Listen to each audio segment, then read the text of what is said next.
Nah teman-teman, hari ini kita sudah ada di Doyen Cafe di Bilangan Lipo Karawaci.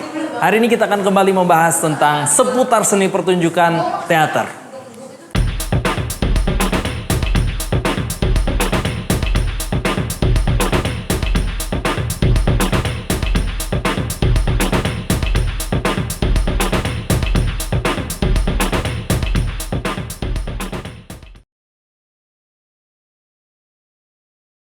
Nah, sekarang kita ini sudah ada di salah satu ruang di Doyen Cafe. Teman-teman, hari ini kita akan membahas tentang tahapan-tahapan dari proses produksi. Mulai dari praproduksi, pelaksanaan produksi, dan tentu saja evaluasi dari produksi.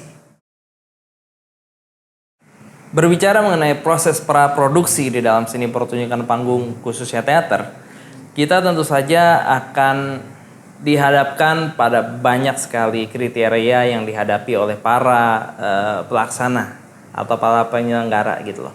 Masing-masing pasti beda-beda gitu loh. Ada yang bilang bahwa kita harus mulai dari naskah, kita harus mulai dari endingnya seperti apa dan macam-macam.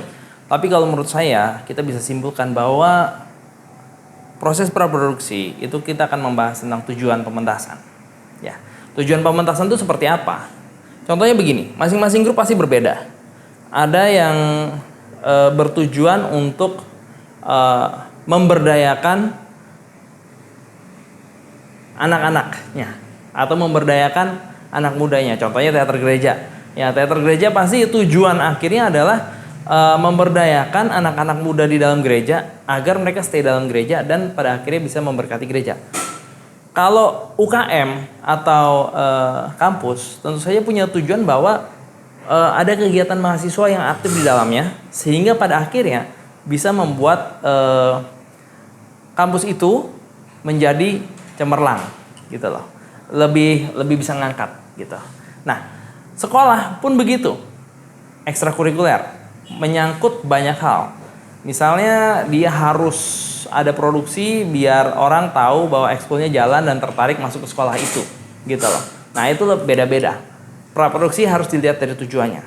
Ketika tujuannya udah kelihatan, biasanya kita akan mulai berpikir, kita akan mulai memainkan pentas apa nih. Mulailah kita melihat tentang naskah. Naskahnya apa, mainnya di mana, ya kan? Lalu dana yang dibutuhkan berapa. Kita mulai beranjak dari situ. Itu 3 hal yang nggak terpecahkan, khususnya soal naskah, dana, dan pentas di mana. Nah, biasanya orang akan bilang gedung pertunjukan lebih baik. Saya bilang belum tentu.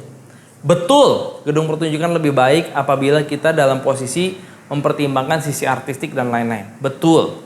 Tapi kita tidak bisa mengabaikan tujuan dari pementasan.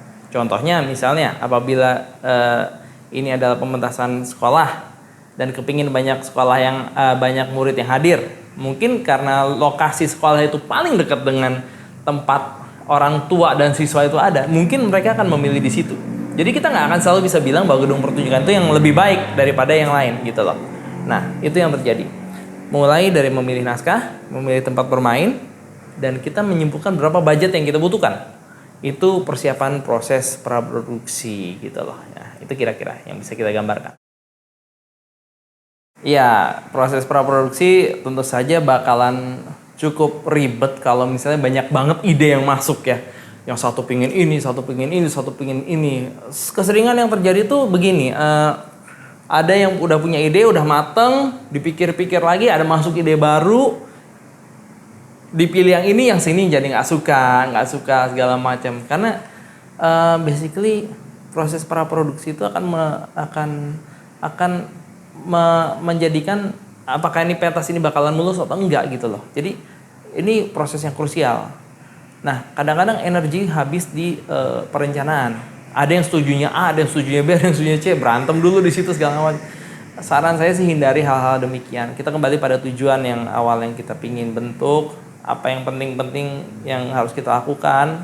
Ya jangan sampai pentasnya gagal atau pertunjukannya nggak berhasil atau bahkan tidak berjalan sama sekali hanya karena kehabisan energi di proses praproduksi.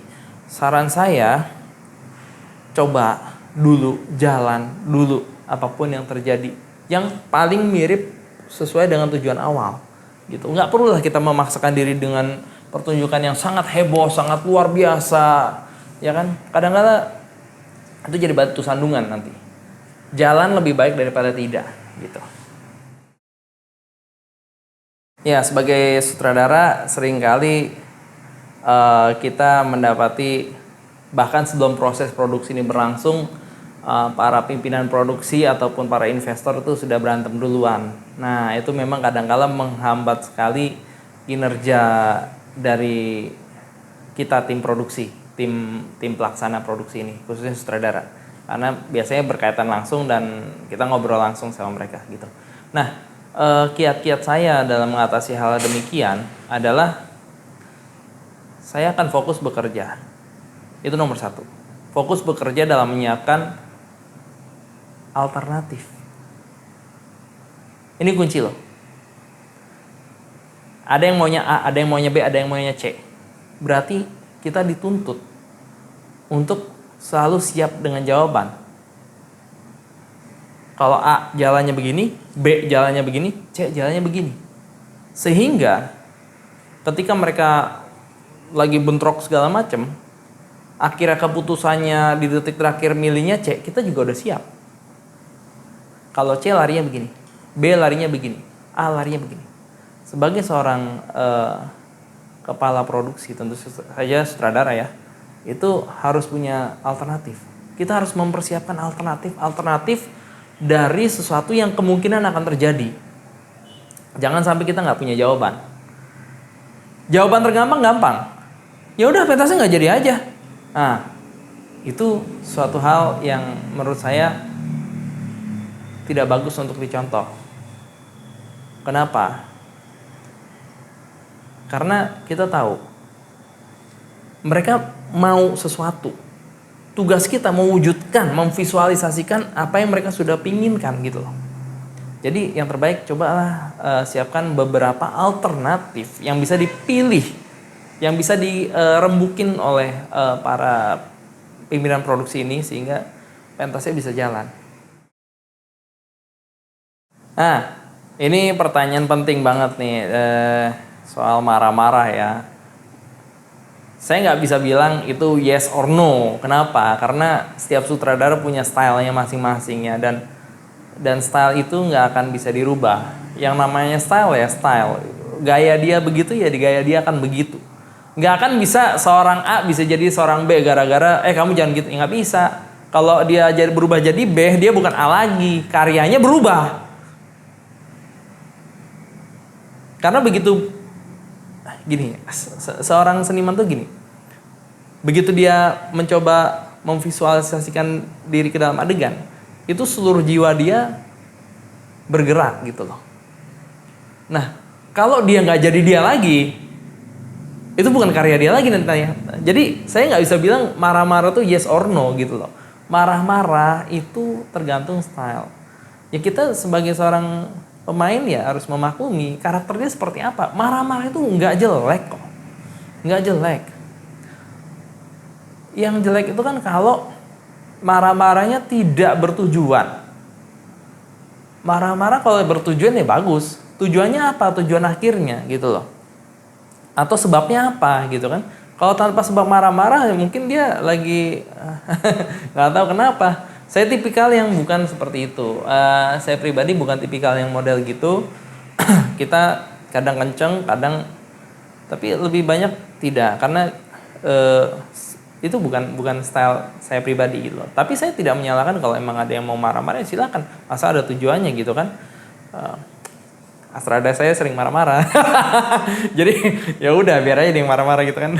Saya enggak. Maksudnya bukan tipikal yang model gitu aja. Tapi sah-sah aja mau marah kayak mau enggak. Yang penting tujuan akhir itu tercapai. Kenapa? Karena kita tahu, kita percaya bahwa semuanya itu untuk tujuan akhir yang lebih baik gitu. Saya nggak stres. Karena itu apa yang saya suka gitu loh. Karena saya stres kalau nggak ada pentas itu saya stres. Tapi kalau ada pentas mau sesusah apapun saya nggak stres gitu loh. Tapi excited gitu. Saya stres kalau nggak ada pentas, kalau nggak ada pertunjukan saya stres. Tapi kalau ada pentas ya saya nggak stres gitu. Mungkin yang pertanyaan yang lebih baik adalah kapan buntu gitu, buntu atau menghadapi sesuatu yang sangat nggak bisa digedor sama sekali gitu. Saya bilang begini, tidak ada situasi, ini menurut saya, silakan bantah kalau mau dibantah. Tidak ada situasi yang bisa menghadang kita dari kita membuat sebuah karya. Ketiadaan dana, ketiadaan aktor, ketiadaan dukungan, itu bukan hal yang menghalangi.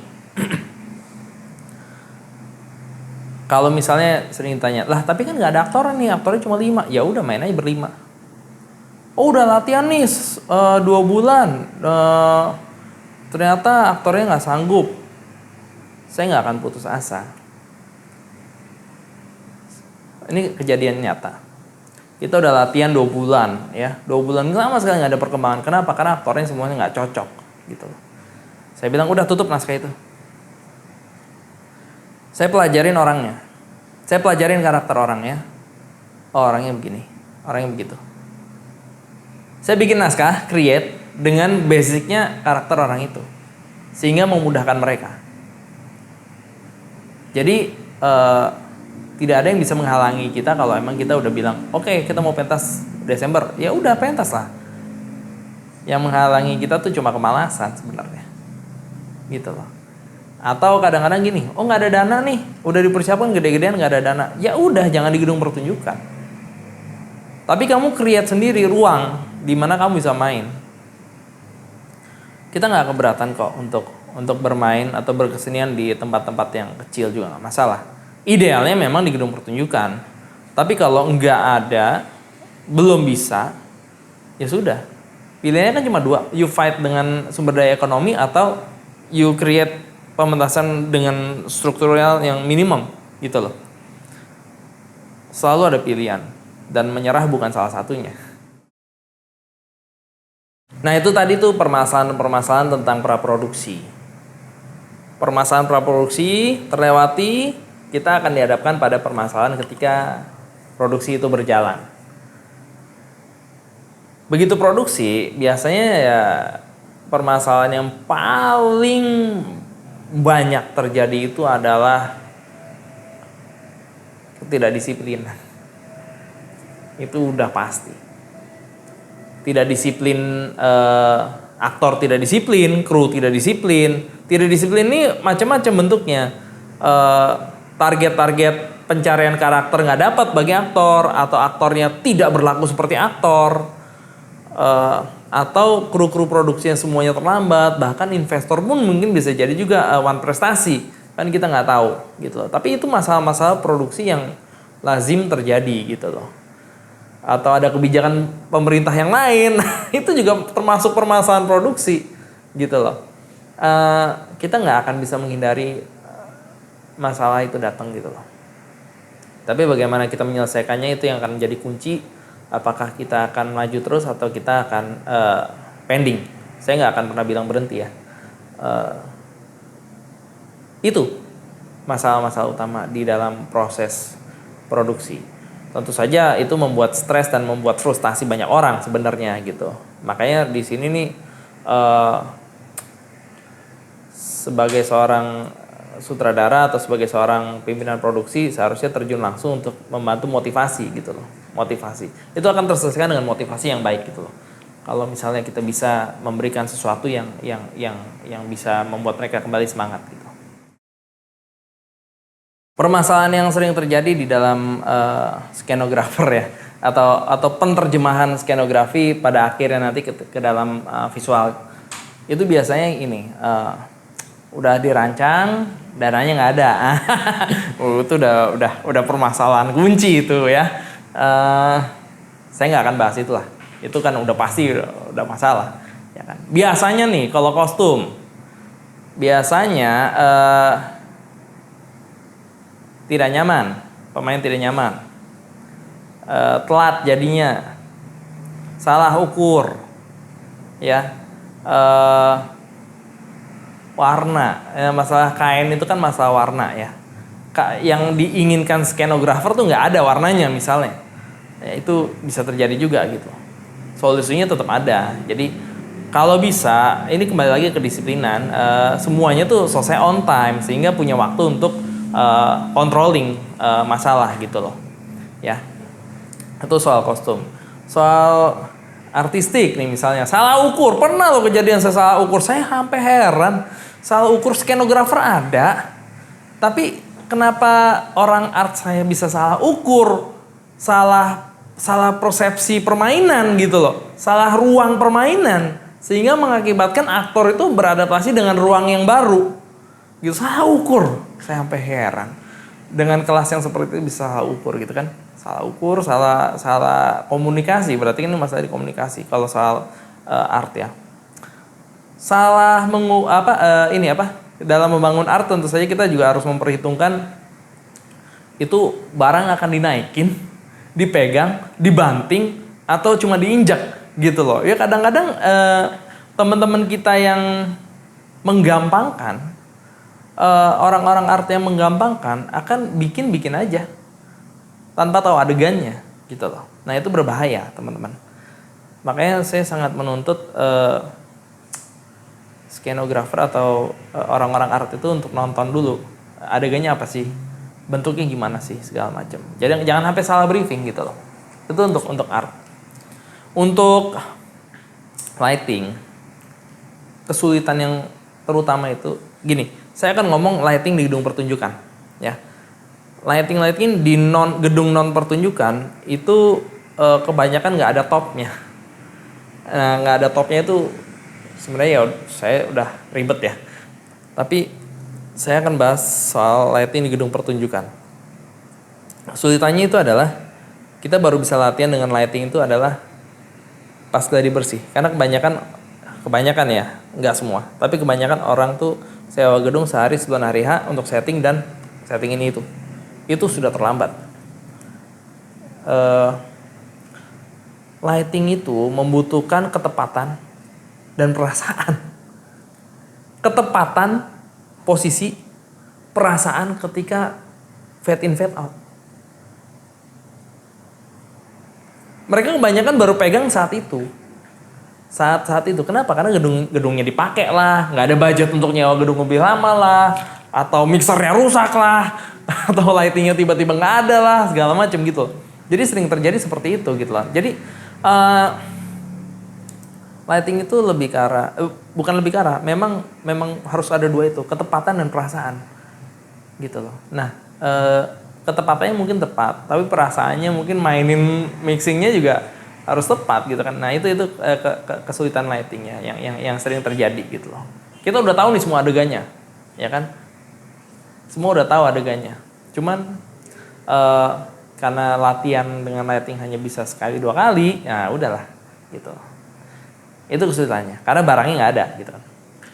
Kesulitan dengan tata suara. Biasanya tata suara baru ada pas hari H, ya kan? Tata suara itu sangat rentan.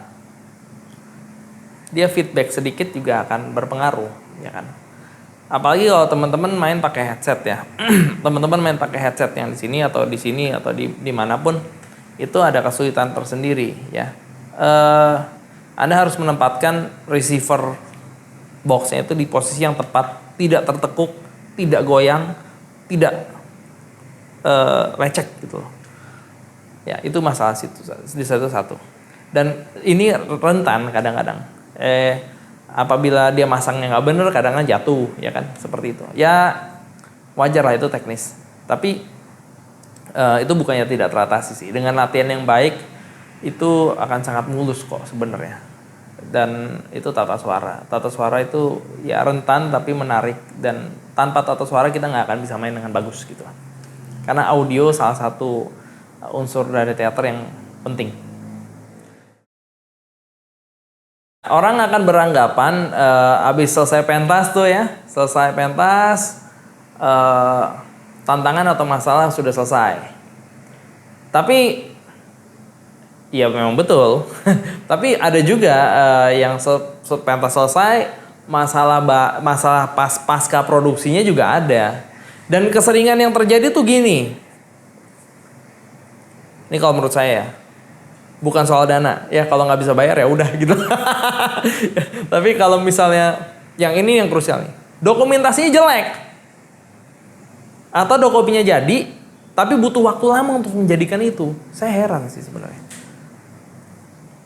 Keseringan yang terjadi adalah video dari kegiatan tersebut tidak digarap dengan baik.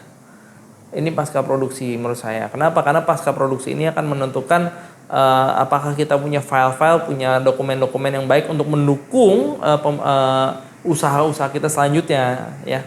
Kan misalnya ada investor pengen lihat ya, kamu pentasnya kayak gimana? Masa lu kasih yang mastering tok gitu tok? Nggak bagus kan? Masa yang terjadi itu sering itu, dokumentasi nggak bagus gitu. Dokumentasi nggak bagus, dokumentasinya hilang. Sering terjadi teman-teman. Jadi pasca produksi juga nggak bisa dianggap remeh. Lalu bagaimana habis pasca produksi Anda bisa menghargai pemain Anda?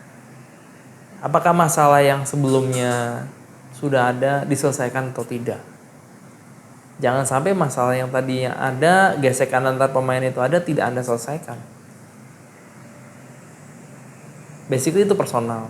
Tapi apabila Anda tahu, atau Anda sebagai pimpinan produksi tahu, atau sebagai sutradara tahu, ya sebaiknya coba diselesaikan dengan baik gitu. Karena basically bukan tidak mungkin kita akan kerja sama lagi gitu loh, ya.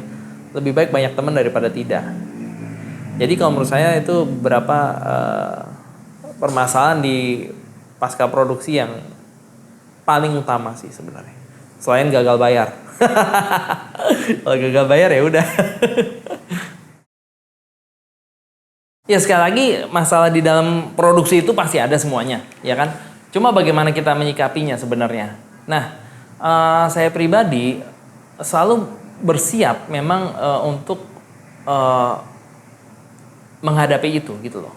Salah satu yang saya persiapkan adalah dengan membuat schedule atau jadwal yang baik, controlling yang baik.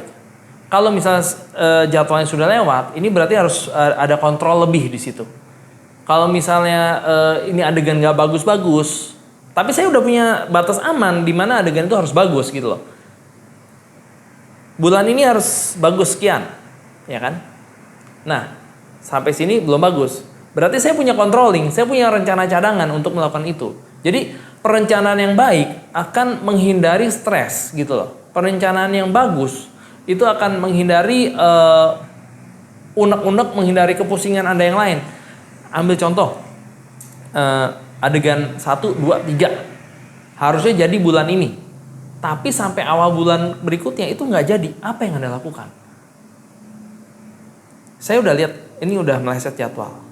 Yang saya lakukan, drill 1, 2, 3 adegan, yang lain lupain. Atau menambahkan kru untuk detailing one by one. Gitu, mau gimana pun harus jadi. Jadi ada controlling, ada penjadwalan, ada controlling, lalu ada pelaksanaan untuk memperbaiki itu kembali ke jalurnya. Akan ada timbul persoalan lain. Dari mana duitnya? Ya kan, dari mana duitnya untuk ngambil kru yang lebih banyak lagi? Ya, basically kita itu akan ada dana-dana cadangan biasanya. Atau kalau enggak, kita tahu nih, Anda tanggung jawab dengan scene ini, kok nggak jadi? Ya udah, gaji lo potong dikit, masukin yang ini. Gitu loh. Bisa jadi seperti itu. Tapi kita tahu ada rencana cadangan untuk itu. Nambahin kru salah satunya. Memberi perhatian khusus salah satunya. Membuang adegan itu bisa jadi. Atau mengubah adegan itu bisa jadi juga. Jadi itu beberapa hal yang saya lakukan. Penjadwalan yang baik, controlling yang baik, dan eksekusi.